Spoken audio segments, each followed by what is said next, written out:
Let's explore the Nodes feature.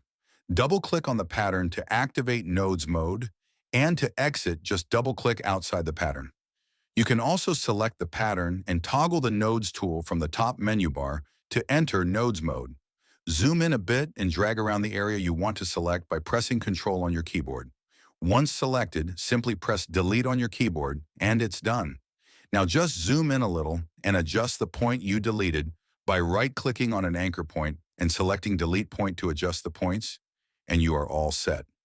Now exit Nodes mode by double-clicking outside the pattern. Enter the Nodes mode again just by double-clicking. Adjust the wrap distance value you want to move. Drag around the area you want to select by pressing Ctrl on your keyboard, and once selected, press Shift and the arrow keys to move it exactly where you need to move. You can also fine-tune everything by using the handles. This lets you adjust and move it to any position you want. Now let's explore the round corner option.